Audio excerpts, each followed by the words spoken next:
Nah, ini merupakan alasan kenapa judul skripsi kalian selalu ditolak oleh dosen kalian.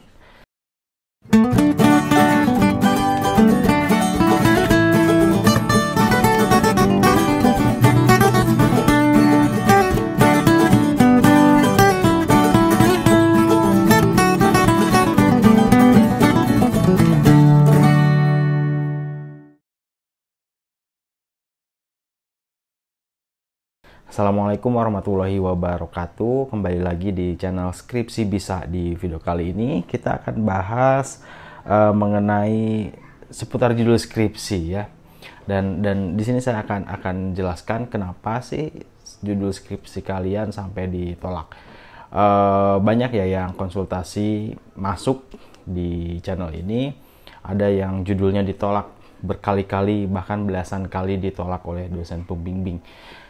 Apa sih alasannya? Nah, ini kita akan coba kupas dan mudah-mudahan ini bisa bermanfaat bagi kalian. Terkadang ya pemikiran kita ini salah, pemikiran mahasiswa ini salah saat memang diminta untuk mencari judul. Ya biasanya gitu, dosen meminta mahasiswa silahkan cari judul. Ketika disuruh cari judul, maksudnya adalah kita harus membangun judul berdasarkan fenomena atau masalah yang kita temukan.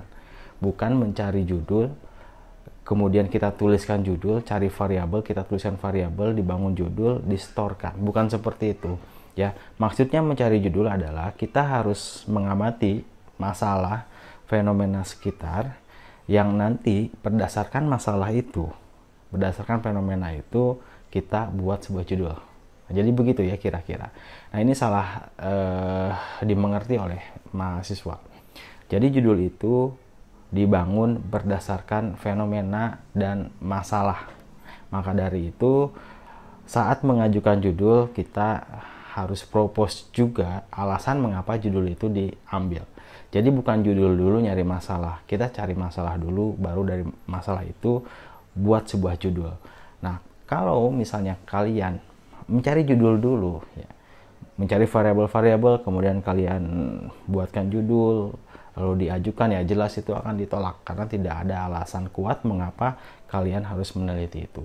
Maka pastikan bahwa sebelum mengajukan judul kalian harus berangkat dari sebuah masalah atau fenomena. Ada masalahnya, ada fenomenanya seperti apa, kemudian buatlah judul itu. Nah, biasanya ya di kampus itu ya, saat mahasiswa mengajukan judul itu sudah lengkap berikut masalah-masalah, berikut alasannya apa, kemudian keterbaruannya apa, itu sudah lengkap biasanya di formulir pengajuan judul. Maka idealnya adalah judul itu dibangun berdasarkan fenomena dan masalah. Nah, di dalam judul itu sendiri kita harus mempertimbangkan isu terkini ya, isu-isu yang hangat yang sedang terjadi saat ini, masalah-masalah yang terjadi saat ini biasanya itu akan menarik untuk diteliti dan kemungkinan besar memang akan di ACC ya jika mengangkat isu-isu terkini.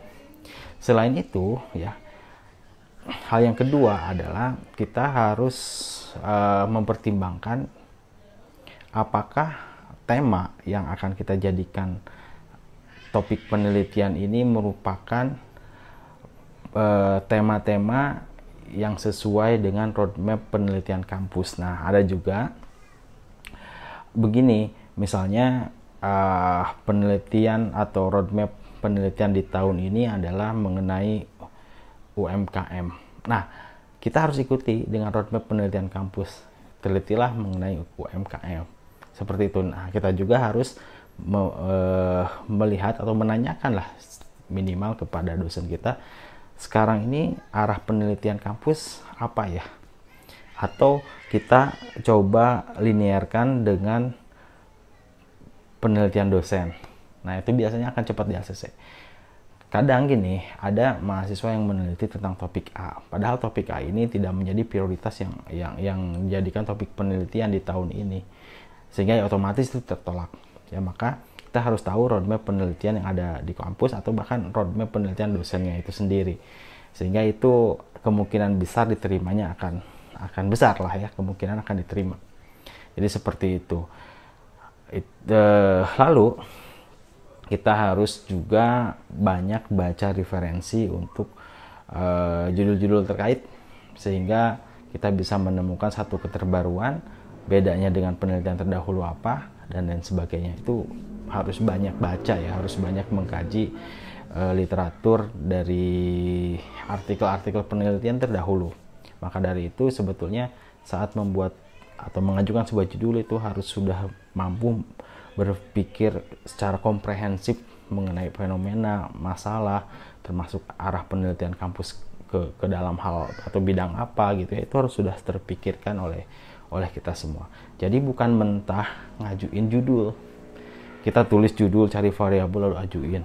Terus aja seperti itu ya, jelas itu akan ditolak. Jadi harus ada alasan kuat, alasan konkret kenapa kita mengajukan judul itu. Ya. Dan kita